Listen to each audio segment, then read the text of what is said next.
एल्जियम movie की शुरुआत साल 2154 में होती है। इंसानों की हरकतों ने पृथ्वी के बहुत बुरे हाल कर दिए हैं। पृथ्वी पर रहना काफी मुश्किल हो चुका है और ये सब कुछ हुआ है बहुत ही ज्यादा आबादी और अलग अलग बीमारियों की वजह से। इसके बाद अमीर लोगों ने एक अंतरिक्ष यान बनाया जिसको एल्जियम बोला जाता है और एल्जियम पे रहने वाले सभी लोग प्रदूषण और बीमारी से बचकर रह पाते हैं क्योंकि उन्होंने एक खास तरह की मशीन बनाई है जिसकी मदद से किसी भी तरह की बीमारी को ठीक किया जा सकता है। और अब पृथ्वी पर केवल गरीब लोग ही रहते हैं, जैसे कि ये दो अनाथ बच्चे मैक्स और उसकी सबसे अच्छी दोस्त फ्रे। दोनों एक साथ बहुत अच्छा समय गुजारते हैं और एल्जियम से जुड़ी किताबों को भी देखते हैं। एक दिन मैक्स फ्रे से वादा करता है कि फ्रे, मैं तुम्हें किसी दिन अपने साथ एल्जियम पे जरूर लेके जाऊंगा। और फिर मैक्स धीरे धीरे एल्जियम पर जाने के लिए पैसे इकट्ठे करने लगता है और इसके लिए वो चोरी भी करने लगता है। उसको बहुत बार चोरी करने से मना किया जाता है लेकिन वो किसी की बात नहीं सुनता। अब लॉस एंजलिस में काफी सालों बाद दिखाया जाता है कि मैक्स पहले एक चोर हुआ करता था, लेकिन अब वो जेल से सजा काट के बाहर आ चुका है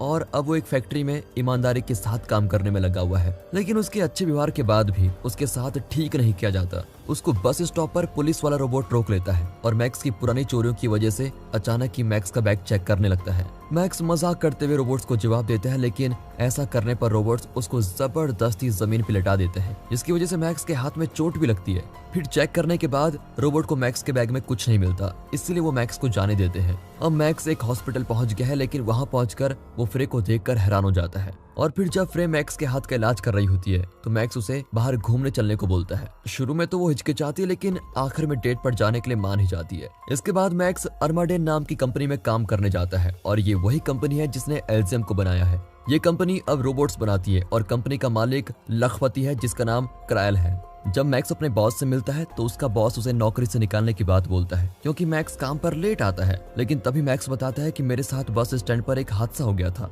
अब ये सुनकर उसका बॉस उसको चेतावनी देता है कि आइंदा से दोबारा ऐसा नहीं होना चाहिए, ठीक है, वरना तुम्हें नौकरी से निकाल दूंगा। अब इस सब के दौरान स्पाइडर नाम का एक आदमी दिखाया जाता है जो कि कुछ विरोधियों को अगवा कर रहा है। स्पाइडर और उसका ग्रुप लोगों को नकली आईडी देता है जिनका इस्तेमाल करके लोग शटल्स में जा सकें और ऐसा करके शटल वाले लोग एल्जियम जाने की कोशिश करते हैं ताकि वो सभी वहां पहुंचकर अपना इलाज करवा सके। अब एल्जियम पर सुरक्षा का काम देखने वाली औरत डेलाकोर्ट को एक मैसेज पहुंचता है कि पृथ्वी से 3 शटल्स आ रही है जो कि असल में एल्जियम के नहीं है। अब डेलाकोर्ट इस मुसीबत का सामना करने के लिए अपने ऑफिस पहुंचती है और फिर शटल्स में आ रहे लोगों को वापस पृथ्वी पर जाने को बोला जाता है, लेकिन वो लोग डेलाकोर्ट की बात नहीं मानते। इसलिए डेलाकोर्ट क्रूगर नाम के एक आदमी को शटल्स को खत्म करने का काम दे देती है। क्रूगर पृथ्वी पर एक खुफिया तरह से रहता है और ये डेलाकोर्ट का ही आदमी है। डेलाकोर्ट को बताया जाता है कि ये सब कानून के खिलाफ है, लेकिन जवाब में डेलाकोर्ट बोलती है, मुझे इस बात से कोई फर्क नहीं पड़ता। अब क्रूगर मिसाइल फेंकने वाले लॉन्चर का इस्तेमाल करता है और एल्जियम पर पहुंचने से पहले ही उन 2 शटल्स को तबाह कर देता है।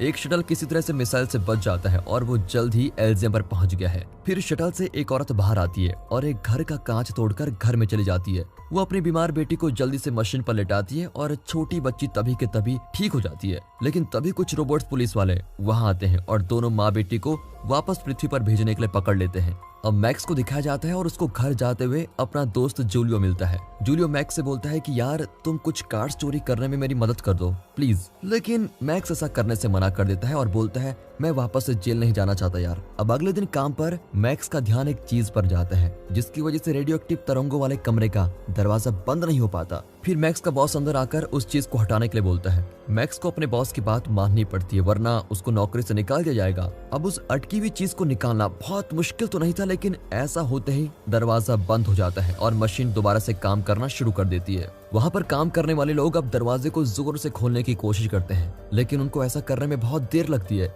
बेचारा मैक्स दर्द की वजह से पागल ही हो चुका है क्योंकि मशीन से बहुत सारी रेडियो एक्टिव्स निकल रही हैं जो मैक्स के शरीर को नुकसान पहुंचा रही है। अब मैक्स को कमरे से बाहर निकालते ही कंपनी में इलाज करने वाली जगह पर भेजा जाता है। अब एक रोबोट मैक्स को बताता है कि तुम 5 दिनों में मरने वाले हो, लेकिन तब तक तुम दवाइयां लो, थोड़ा काम चल जाएगा। अब जैसे ही क्रोल को पता लगता है कि कंपनी में काम रुक गया है, वो मैक्स के बॉस के पास पहुंचता है और बोलता है मैक्स को नौकरी से निकाल दो। इस सब के दौरान डेलाकोर्ट को प्रेसिडेंट पटेल बुलाते हैं। तुमने एक खुफिया आदमी का इस्तेमाल करके हमारे नियमों को तोड़ा है, तुम्हारी वजह से 46 लोगों की जान चली गई है। लेकिन जवाब में डेलाकोर्ट बोलती है मैं हमारे घर और परिवार को इन बेकार आदमियों से बचाने के लिए कुछ भी कर सकती हूँ। अब ये बात सुनकर पटेल डेलाकोर्ट को धमकी देते हुए बोलता है अगर तुमने ऐसी कोई गलती दोबारा की तो मैं तुम्हें नौकरी से निकाल दूंगा, समझी। कुछ समय बाद क्रैल डेलाकॉर्ट से मिलता है ताकि वो अपने रोबोट्स बनाने वाले समझौते के बारे में बात कर सके। डेलाकॉर्ट पूछती है, क्या तुम एल्जियम के सिस्टम और प्रोग्राम को बदल सकते हो? वो साथ ही साथ ये भी पूछती है कि क्या तुम अपनी ताकत का इस्तेमाल करके मुझे प्रेसिडेंट बना सकते हो? अब जैसे क्रैल बताता है कि हाँ, मैं ऐसा कर सकता हूँ, तो डेलाकॉर्ट उसे बोलती है कि अगर तुम मुझे प्रेसिडेंट बना दोगे तो मैं तुमसे वादा करती हूँ कि अगले 200 सालों का काम मैं तुम्हें ही सौंप दूंगी। क्रैल इस बात के लिए तभी मान जाता है। अब यहाँ हॉस्पिटल में दिखाते हैं तो फ्रे बहुत ज्यादा दुखी है क्योंकि उसकी एक मरीज मटिल्डा का इलाज नहीं किया जा सकता और डॉक्टर ने बेचारी बच्ची को वापस घर जाने के लिए बोल दिया है। दूसरी तरफ मैक्स अपने घर जाने की कोशिश कर रहा है लेकिन वो बहुत ही ज्यादा बीमार महसूस करता है, इसलिए मैक्स का दोस्त जूलियो उसकी मदद करने के लिए आता है। फिर उल्टी करने के बाद मैक्स जूलियो को वो सब कुछ बता देता है जो उसके साथ आज फैक्ट्री में हुआ था। मैक्स जूलियो को बोलता है, यार दोस्त, तुम मुझे स्पाइडर के पास ले चलो, मुझे अब उसकी मदद चाहिए। मैक्स स्पाइडर के पास जाकर बोलता है कि मैं एल्जियम जाने के लिए टिकट खरीदना चाहता हूँ लेकिन मेरे पास कोई पैसे नहीं है, इसीलिए टिकट के बदले में तुम जो बोलोगे मैं वो सब कुछ करने को तैयार हूँ। स्पाइडर के पास एक ऐसा खतरनाक काम है जो कोई भी करना नहीं चाहता। स्पाइडर ने एक छोटी सी चीज बनाई है। वो उस छोटी मशीन को दिखाते हुए बोलता है, इस छोटी मशीन की मदद से किसी एक इंसान के दिमाग वाली सभी जानकारियां किसी और इंसान के दिमाग में डाली जा सकती हैं। वो आगे बोलता है, मैक्स, तुम्हारा मिशन यह है कि तुम्हें किसी अमीर इंसान के दिमाग से सारी जानकारियां निकालनी पड़ेंगी ताकि हम उस आदमी के बैंक के सारे पैसे निकाल सके। मैक्स बोलता है कि ठीक है, मैं ये काम करूंगा लेकिन वो अमीर आदमी क्रैल होना चाहिए और साथ ही साथ तुम्हें मेरे लिए एक टिकट निकालनी होगी। स्पाइडर मैक्स की शर्तों को मान जाता है और मैक्स के शरीर पर एक सूट लगाने की बात बोलता है। वो कहता है, इस सूट की मदद से तुम रोबोट्स के जितने ताकतवर हो जाओगे और तुम्हारे शरीर के साथ जो गड़बड़ हो रही है वो काफी हद तक ठीक हो जाएगी। और इस सूट को एक्सोस्केलेटन सूट बोलते हैं। इस एक्सोस्केलेटन सूट को मैक्स के शरीर के साथ जोड़ने वाला ऑपरेशन काफी मुश्किल होने के साथ साथ काफी लंबा भी चलता है,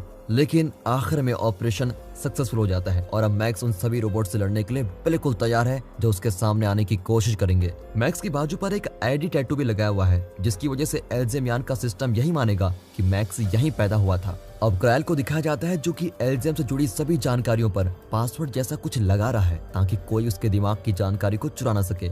आखिर में क्रैल अपने कंप्यूटर को भी तबाह कर देता है। अब वो अपनी एक शटल को लेकर एल्जियम पर जाने लगता है, लेकिन उसी समय वहाँ मैक्स और उसके साथी क्रैल को पकड़ने के लिए आ गए हैं। मैक्स उड़ते हुए शटल के ऊपर हमला करता है जिसकी वजह से शटल नीचे गिर जाती है और एल्जियम पर डेलाकॉर्ट अपने फायदे के लिए क्रैल पर नजर बनाए हुए हैं। फिर डेलाकॉर्ट को क्रैल पर हुए हमले का पता भी चल जाता है, इसीलिए वो क्रैल को बचाने के लिए क्रूगर को भेजती है। फिर मैक्स और उसके साथी वहाँ पहुँचते हैं जहाँ क्रैल का जहाज गिरा था, लेकिन वहाँ पहुंचकर उनको काफी रोबोट्स दिखते हैं जो क्रैल को बचाने के लिए आए हैं। फिर मैक्स बड़ी मुश्किल से एक रोबोट को तो गोली मार ही देता है और दूसरे रोबोट के साथ वो हाथ पैर वाली लड़ाई करता है।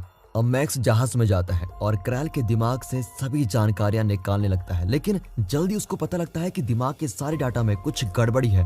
उसी समय मिलिट्री का जहाज भी वहां पर आ जाता है जिसमें क्रूगर भी आया होता है और जिसकी वजह से मैक्स और बाकी सभी भागने का तय करते हैं क्योंकि इनके साथ लड़ना काफी मुश्किल है। अचानक ही मैक्स के सर में बहुत दर्द होने लगता है जिसकी वजह से मैक्स के आदमी भाग नहीं पाते और आखिर में क्रूगर के हाथों मारे जाते हैं। फिर मैक्स और जूलियो एक कार से भागने की सोचते हैं, लेकिन कार पर खतरनाक हमले किए जाते हैं जिसकी वजह से कार हवा में उड़कर उल्टी गिर जाती है। अब क्रूगर मैक्स के पास जाता है और मैक्स पर चाकू से वार करता है। क्रूगर एक तलवार लेकर मैक्स को मारने वाला होता है, लेकिन मैक्स को बचाने के लिए तभी जूलियो वहां पर पहुंच जाता है। जूलियो बहुत सारी गोलियां चलाता है और गुस्से से भरा क्रूगर सबसे पहले जूलियो को ही मार देता है। अब क्रूगर का ध्यान भटकाने पर मैक्स एक बंदूक उठाकर क्रूगर पर हमला करने की कोशिश करता है, लेकिन क्रूगर एनर्जी की एक ढाल बनाकर बच जाता है और मरने की जगह क्रूगर बेहोश हो जाता है। फिर अपने दोस्त जूलियो के मर जाने पर मैक्स कुछ देर तक शोक मनाता है और रोता है, लेकिन थोड़ी देर में मैक्स वहां से भाग ही जाता है क्योंकि उसको जाना ही था। अब डेलाकॉर्ट को पता लग जाता है कि ज्यादा खून बह जाने की वजह से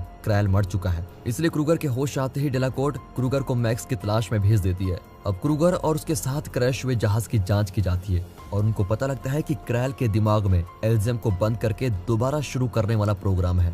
और जैसा कि अब सारी जानकारियां मैक्स के दिमाग में पहुंच चुकी हैं, इसलिए मैक्स को ढूंढने के लिए छोटे छोटे यान भी भेजे जाते हैं। और फिर चीजों को और मुश्किल करने के लिए डेलाकॉर्ट लॉस एंजल्स को नो फ्लाइंग जोन घोषित कर देती है, जिसका मतलब है कि कोई भी यान यहाँ ज्यादा ऊंचाई पर नहीं उड़ सकता। अब स्पाइडर को पता लगता है कि शहर में सभी सिग्नल्स को जाम कर दिया गया है।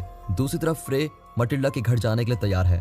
जैसे ही वो बाहर निकलती है तो उसको वहाँ पर मैक्स मिलता है जो कि काफी जख्मी है और वो फ्रे से मदद मांग रहा है। फिर फ्रे मैक्स को हॉस्पिटल में चलने को बोलती है, लेकिन मैक्स बोलता है पुलिस मेरी तलाश में लगी हुई है, इसलिए लोगों से भरी किसी जगह पर जाना मेरे लिए मुसीबत बन सकती है। अगली सुबह मैक्स फ्रे के घर में जाता है और उसके जख्मों की मरहम पट्टी कर दी जाती है। मैक्स को पता लगता है कि मटिल्डा फ्रे की बेटी है और उसको किसी तरह का कैंसर है, इसलिए बेचारी मटिल्डा के पास ज्यादा समय नहीं बचा है। फ्रे का ध्यान मैक्स के आईडी टैटू पर जाता है, इसलिए वो बोलती है मैक्स तुम मेरी मदद करो ताकि मैं मटिल्डा को एल्जियम तक लेके जा सकूं, वहां मैं अपनी बेटी का इलाज कर सकूंगी। लेकिन मैक्स फ्रे को समझाता है कि अगर हम ऐसा करने की कोशिश करेंगे तो हम लोग मारे जाएंगे। अब मैक्स वहां से बाहर आ गया है, लेकिन जल्दी उसको एक रोबोट ढूंढ लेता है। मैक्स भागने की कोशिश करते हुए रोबोट के ऊपर चीजें फेंकता है और किसी तरह से वो रोबोट बंद होकर नीचे गिर जाता है। हालांकि ये सभी चीजें क्रूगर तक पहुंच जाती हैं, इसलिए वो मैक्स को पकड़ने के लिए अब आ चुका है। वो फ्रे के घर में जाता है और मैक्स को घर में जगह देने के लिए फ्रे और मटिल्डा को गिरफ्तार कर लेता है। अब तक मैक्स स्पाइडर के यहाँ पहुंच चुका है और एल्जियम तक लेके जाने वाली टिकट मांगता है। तभी स्पाइडर मैक्स को बोलता है मैं शटल्स को पृथ्वी से बाहर नहीं भेज सकता क्योंकि हमारे शहर के सिग्नल्स को जाम कर दिया गया है। लेकिन स्पाइडर साथ ही साथ ये भी बोलता है कि मुझे लगता है मैक्स तुम्हारे पास कुछ ऐसी जरूरी जानकारी है जिसकी वजह से सरकार ने सिग्नल्स को जाम कर दिया है। स्पाइडर सारा डाटा देखता है और उसको समझ आ जाता है कि इस डाटा में एल्जियम को बंद करके दोबारा चलाने का प्रोग्राम है, जिसकी मदद से वो लोग समाज में काफी अच्छे बदलाव लेके आ सकते हैं। हालांकि तभी मैक्स बोलता है कि मेरे पास तो जिंदा रहने के कुछ ही घंटे बचे हुए हैं और अब मैक्स वापस से उस रोबोट के पास जाता है जो कि उसका पीछा कर रहा था। वो रोबोट के जरिए क्रूगर को चिढ़ाता है ताकि क्रूगर उसका पीछा करना शुरू करे। क्रूगर आता है और मैक्स को जल्दी से ढूंढ लेता है। मैक्स अपने साथ एक बॉम्ब लेकर आया होता है और बोलता है अगर कोई कुछ भी गड़बड़ करने की कोशिश करेगा तो मैं बॉम्ब फोड़ दूंगा और ऐसा होने से मेरे दिमाग में सारी जानकारी खत्म हो जाएगी। ये बात सुनकर क्रूगर मैक्स को अपने साथ एल्जियम में ले जाने के लिए तैयार हो जाता है। जैसे ही मैक्स शटल में जाता है वो देखता है कि अंदर फ्रे और मटिल्डा भी हैं। अब क्रूगर डिलाकोर्ट को बताता है हमने मैक्स को पकड़ लिया है। अब ये बात सुनकर डिलाकोर्ट सभी जाम किए सिग्नल्स को हटा देती है ताकि क्रूगर अपने जहाज के साथ स्टेशन पर आ सके। दूसरी तरफ स्पाइडर के सिस्टम दोबारा से शुरू हो जाते हैं, इसलिए वो मैक्स के सूट के जरिए पता लगाने लगता है कि मैक्स कहां पर है। जैसे ही उन लोगों को पता चलता है कि मैक्स एल्जियम पर जा रहा है तभी स्पाइडर और उसके सभी लोग अपने हथियार लेकर शटल में चढ़ जाते हैं। कुछ देर बाद क्रूगर का जहाज एल्जियम पर पहुंचने वाला है। मैक्स फ्रे से बोलता है मैं तुमसे माफी मांगना चाहता हूँ, मेरी वजह से तुम इस मुसीबत में फंस गई हो। तभी अचानक क्रूगर और उसके आदमी मैक्स पर हमला कर देते हैं। जहाज में चल रही लड़ाई की वजह से पायलट जहाज पे काबू खो देता है और इसके दौरान ही मैक्स के पास से बॉम्ब जहाज में गिर जाता है। फिर बॉम्ब के फटने से जहाज का इंजन खराब हो जाता है और साथ ही साथ क्रूगर के चेहरे पर भी काफी ज्यादा चोट आती है। जहाज एल्जियम पर गिरता है और सिक्योरिटी कैमरा इस बारे में डिलाकोर्ट को बता देते हैं। इसलिए डिलाकोर्ट क्रैश हुए जहाज के सभी लोगों को गिरफ्तार करने के लिए अपने लोगों को भेजती है। जब मैक्स को होश आता है वो देखता है कि फ्रे अपनी सीट में फंसी हुई है, इसलिए वो अपनी नई ताकत का इस्तेमाल करके फ्रे को सीट से अलग कर देता है। अब क्रूगर और उसके आदमियों को भी होश आता है और वो लोग मैक्स से लड़ने लगते हैं। फ्रे जल्दी से मौके का फायदा उठाकर मटिल्डा को लेकर एक घर में पहुंच गई है, लेकिन जैसे ही वो इलाज करने वाली मशीन में मटिल्डा को लिटाती है तो मटिल्डा के साथ कुछ भी नहीं होता क्योंकि मशीन को बदल दिया गया है और अब ये मशीन उन लोगों के लिए ही काम करेगी जो एल्जियम पर रहा करते हैं। उसी समय वहाँ पहरेदार आ जाते हैं और वो फ्रे और मटिल्डा को देखकर जल्दी से बेहोश कर देते हैं। जब मैक्स जागता है तो वो देखता है कि डिलाकोर्ट और उसके लिए काम करने वाले कुछ लोग क्रायल का डाटा चेक कर रहे हैं। क्रायल के दिमाग वाली सभी जानकारियां बिल्कुल सही सलामत है, लेकिन पता लगता है कि अगर वो जानकारियां मैक्स के दिमाग से निकाली जाएंगी तो मैक्स मर जाएगा। ये बात सुनकर भी डिलाकोर्ट बोलती है मुझे इस बात से कोई फर्क नहीं पड़ता, तुम सारी जानकारी इस आदमी के दिमाग से निकालो। इस सब के दौरान स्पाइडर और उसके लोग एल्जियम पर पहुंच चुके हैं और मैक्स की तलाश में लगे हुए हैं। क्रूगर के लोगों ने फ्रे और मटिल्डा को एक कमरे में बंद कर दिया है। वैसे तो क्रूगर की हालत भी बहुत बुरी है, वो बड़ी मुश्किलों के साथ जिंदा बचा हुआ है, इसीलिए ही क्रूगर का इलाज किया जा रहा है और मैक्स की तरह उसको भी एक्सोस्केलेटन वाला सूट लगा दिया गया है। कुछ देर बाद मैक्स अपने आप को बचा लेता है और टेक्नीशियन की खूब जमकर पिटाई कर रहा है। फिर वो पता लगाता है कि आखिर फ्रे कहाँ पर है। साथ ही साथ मैक्स उन लोगों के एक्सेस कार्ड भी ले लेता है जिनकी मदद से वो एल्जियम में कहीं भी जा सकता है। अब डिलाकोर्ट क्रूगर के पास आती है और उसको डांटती है कि तुम अपने मिशन को ठीक से पूरा भी नहीं कर पाए, लेकिन क्रूगर डिलाकोर्ट को चाकू मार के फ्रे के साथ बंद कर देता है। एक तरफ फ्रे डिलाकोर्ट की जान बचाने की कोशिश में लगी हुई है और दूसरी तरफ क्रूगर अपने आदमियों को बोलता है मैं इस बिल्डिंग में रह रहे सभी पॉलिटिशियन को मरा हुआ देखना चाहता हूँ, तुम लोग जल्दी से जल्दी सभी सरकारी नौकरों को जान से मार दो। इस सब के दौरान क्रूगर खुद मैक्स की तलाश में निकल जाता है। क्रूगर के आदमी अपने काम में लगे हुए हैं और ग्रेनेड्स का इस्तेमाल करके सभी सरकारी लोगों को मार देते हैं।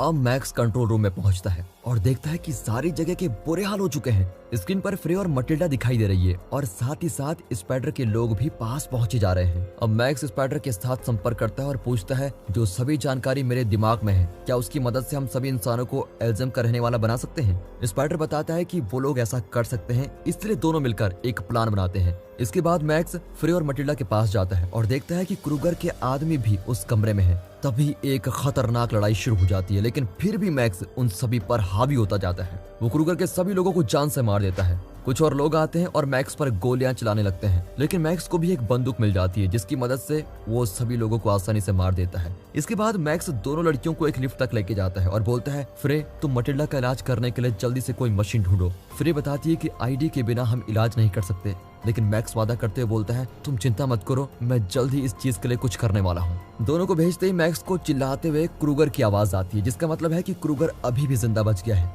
अब दरवाजा खुलता है और मैक्स लड़ाई के लिए बिल्कुल तैयार खड़ा है, लेकिन पता लगता है कि क्रूगर की जगह वहाँ स्पाइडर और उसके आदमी आ गए हैं। फिर एक आदमी को फ्रे और मटिल्डा की मदद के लिए भेजा जाता है और दूसरी तरफ मैक्स और बाकी सभी एल्ज़म को चलाने वाले कमरे की तरफ जाते हैं, लेकिन रास्ते में उनको क्रूगर मिलता है जो अपने रास्ते में आने वाले सभी लोगों को मारता जा रहा है।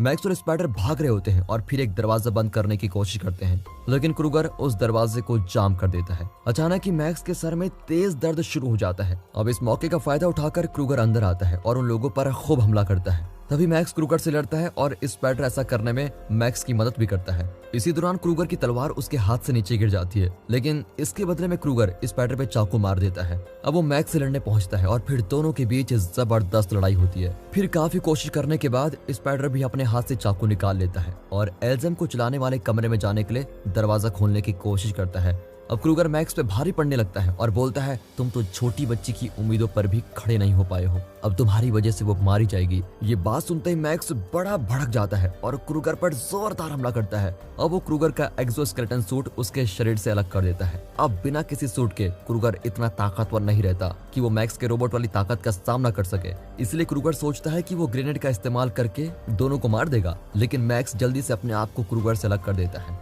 और फिर क्रूगर को नीचे फेंक देता है। तभी स्पाइडर भी दरवाजा खोलने में कामयाब हो जाता है और जल्द ही दोनों कमरे के अंदर चले जाते हैं। फिर स्पाइडर कमरे को दोबारा से जल्दी बंद कर देता है ताकि बाहर से आ रहे सिपाही अंदर ना सके। यहाँ दूसरी तरफ फ्रे को इलाज करने वाली मशीन मिल जाती है और वो जल्दी से मटिल्डा को मशीन पर लेटा देती है। अब मैक्स अपने दिमाग को एल्ज़म के प्रोग्राम से जोड़ लेता है और स्पाइडर जल्दी से जरूरी प्रोग्रामिंग कर लेता है। अब स्पाइडर मैक्स को एक रिमोट कंट्रोल पकड़ाता है जिसके इस्तेमाल से पूरे यान को बंद करके दोबारा से शुरू किया जा सकता है। वो साथ ही साथ बोलता है मैक्स, तुम्हें एक बात बताना चाहता हूँ, अगर तुम बटन दबाओगे तो तुम भी मारे जाओगे। मैक्स कंप्यूटर से जुड़ा हुआ है, इसलिए उसकी मदद से वो फ्रे से बात करता है। वो बोलता है फ्रे, मैं तुमसे माफी मांगना चाहता हूँ कि अब मैं तुम्हारे साथ नहीं रह पाऊंगा, लेकिन मैंने अपने बचपन का वादा पूरा कर दिया है, मैं तुम्हें एल्ज़ियम तक लेके आ गया हूँ। फिर मैक्स फ्रे के साथ बिताए हुए अपने अच्छे दिनों को याद करता है और फिर रिमोट का बटन दबा ही देता है। यहाँ पटेल बहुत सारे पहरेदारों के साथ वहाँ पहुंच चुका है और स्पाइडर को गिरफ्तार करने के लिए दरवाजा तोड़वा देता है। तभी अचानक एल्ज़ियम का सिस्टम बंद होता है और कुछ सेकंड्स के लिए सारा सिस्टम ही बंद पड़ जाता है। जैसे ही एल्ज़ियम चालू होता है तो वो पृथ्वी के सभी लोगों को एल्ज़ियम का नागरिक बना देता है। अब जल्दी से इलाज करने वाली मशीन चालू भी हो जाती है और मटिल्डा का इलाज होने लगता है। दूसरी तरफ रोबोट्स स्पाइडर को गिरफ्तार करने से मना कर देते हैं क्योंकि स्पाइडर भी अब एल्ज़ियम में रहने वाला बन चुका है और कानून के हिसाब से ऐसा नहीं किया जा सकता कि उसको गिरफ्तार कर ले। जैसे कि पृथ्वी पर रहने वाले सभी लोग एल्ज़ियम के निवासी बन चुके हैं, इसलिए एल्ज़ियम के सिस्टम को ये पता चलता है कि पृथ्वी पर बहुत सारे लोगों को इलाज की जरूरत है। सिस्टम खुद ही लोगों की मदद करने के लिए जहाज को भेज देता है। पृथ्वी के सभी लोग अपने इलाज के लिए जहाज की तरफ जा रहे होते हैं। अफरे बाहर आकर आसमान की तरफ देखते हुए पृथ्वी को देखती है और सोच रही है मेरे मैक्स ने कितनी सारी अच्छी यादें मेरे लिए छोड़ दी हैं। और दोस्तों, इसी के साथ ये मूवी खत्म होती है।